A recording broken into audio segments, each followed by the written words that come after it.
Dobrý den, ahoj, já jsem Bára ze světa hoopingu a vítám vás u dnešního cvičícího videa. Dneska si spolu zakroužíme v pase a zacvičíme s obručí. Budete potřebovat vhodnou obruč, ideálně nějakou takovouhle, trochu větší, těžší, průměr plus minus 95 až 100 cm, váha kolem 500 gramů, seženete ji třeba u mě na www.světhoopingu.cz. Dál potřebujete pohodlný oblečení, trochu místa a dobrou náladu. Tak jdeme na to. Vezměte si obruč, dáme si ji takhle k pasu a začneme jenom přešlapovat, zvedáme kolena, přešlapujeme a půjdeme k tomu s obručí nahoru nad hlavu a zpátky.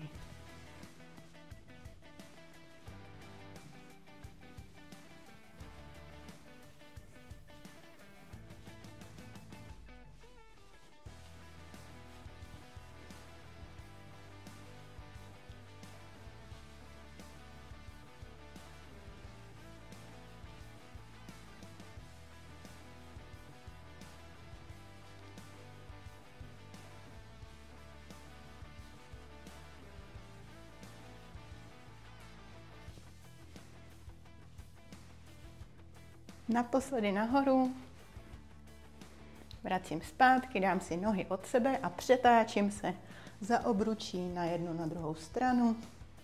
Nadzvedávám u toho vždycky patu té zadní nohy.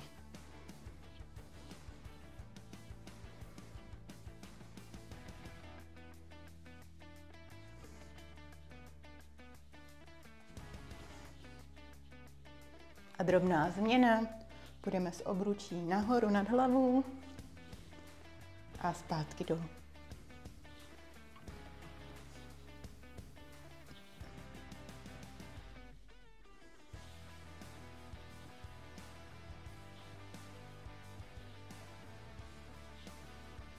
Tak a teď to samý na druhé straně.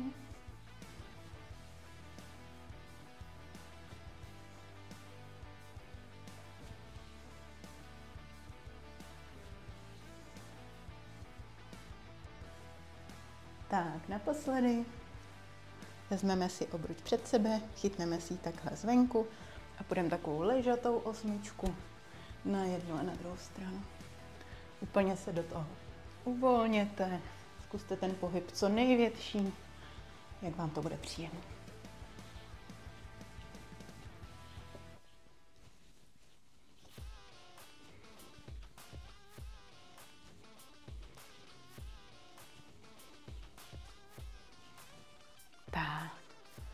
Zastavíme, vezmeme si obruč do pasu a roztočíme v pase. Nohy si dejte, jak je vám to příjemnější, buď to je jedna noha před druhou, nebo jsou nohy od sebe.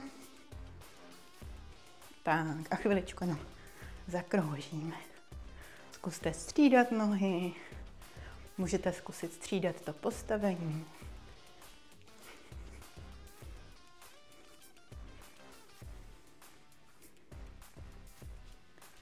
Super, tak pokračujeme s kroužením v pase a přidáme přešlapování u toho. Zpevním ruce, dám si je vejš, ať se mi nebouchají o tu obruč a zkouším zvedat kolena.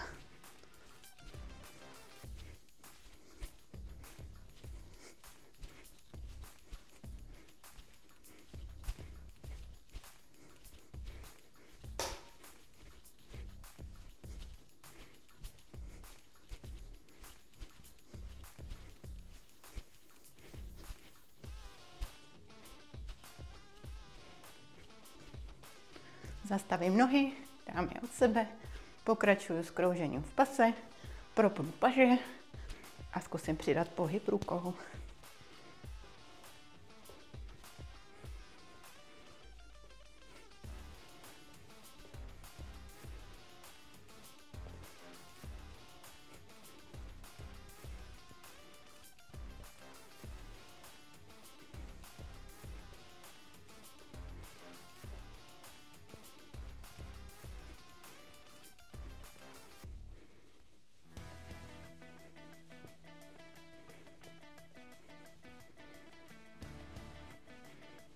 Zastavím obruč, roztočím si ji na druhou stranu, zkusím ji udržet v tom kroužení na opačnou stranu Komu to jde, můžete zkusit přidat přešlapávání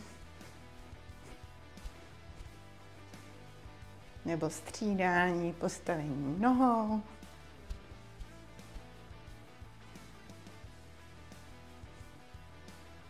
A jestli obruč v pořádku udržíte, i když se točí naopak, tak pojďte přidat pohyb rukou.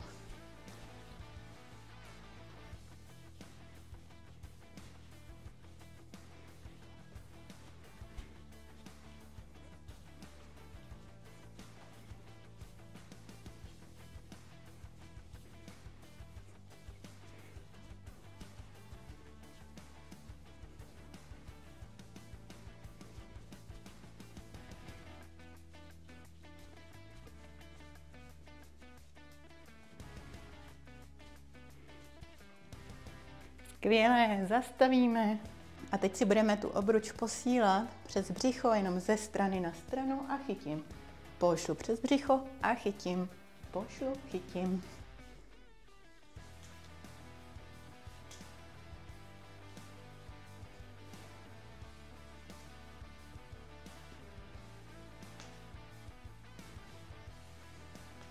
Tak a kdo zvládnete, tak zkoušíte chytat jenom jednou rukou a druhou rukou propneme. Hop, hop.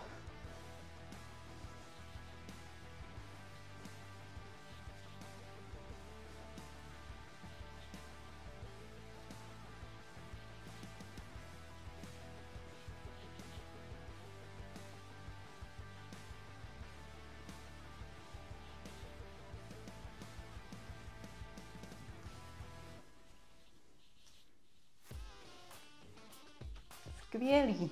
Roztočíme zpátky do pasu a budeme zkusit jeden krok do strany, jeden zpátky, opatrně, ať se vejdete. Takže kroužím a zkusím úkrok, přísun a na druhou.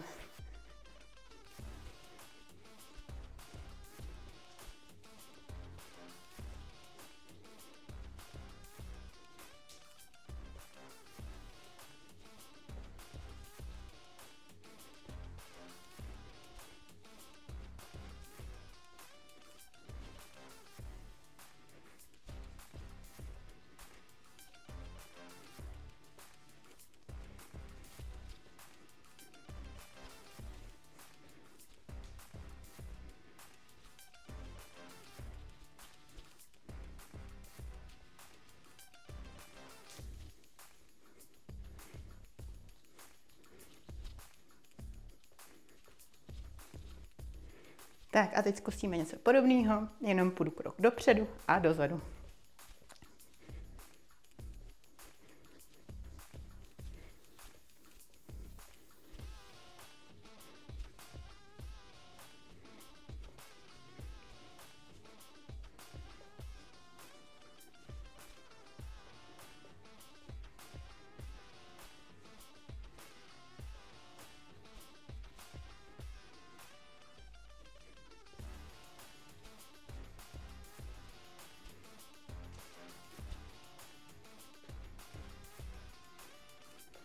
Vrátím se zpátky, chytnu obruč, roztočím ji do protisměru a zkusím to samý.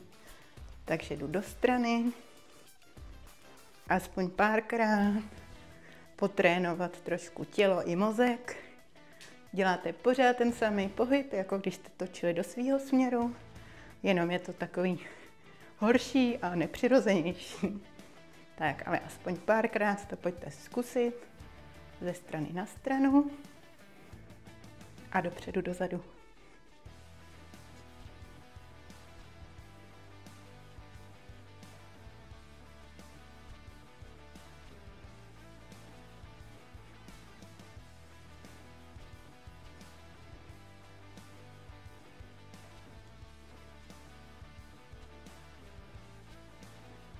Zastavíme obruč, jdeme s ní před tělo, chytnu takhle zvenku, pokrčím si nohy, špičky směřují do stran, nebo šikmo dopředu a jenom přetáčím na jednu a na druhou stranu.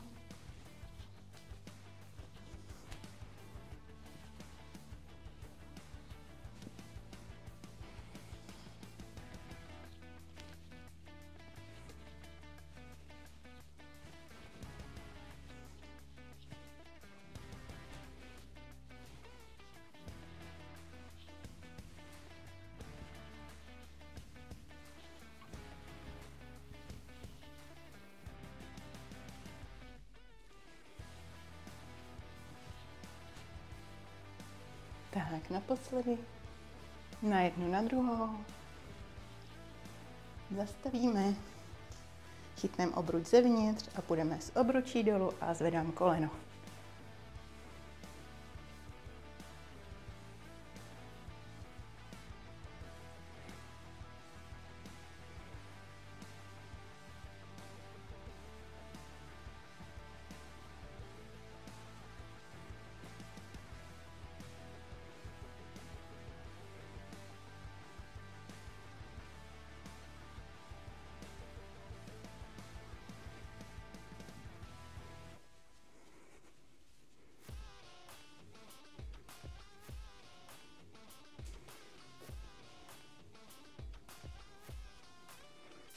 Naposledy jedna, druhá noha.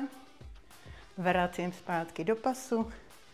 Roztačím v pase a zkusím dát nohy úplně k sobě. Musím pořádně zabrat tím břichem, abych obruč udržela. A pokud chviličku udržíte, tak zkuste dát i ruce na hlavu. A pořádně zabírá břicho.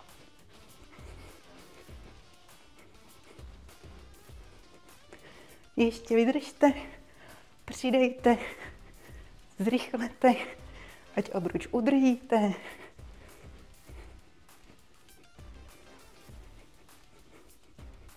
Tak, pomalu povolím. Chytnu si obruč a jenom si ji takhle chytnu zvenku a půjdu s ní pomalu nahoru a zpátky dolů.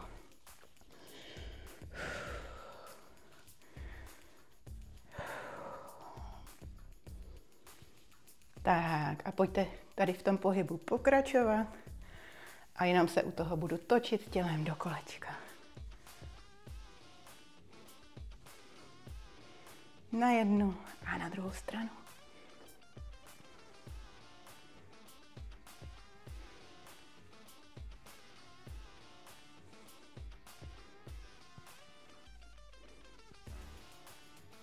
Tak naposledy na obě strany.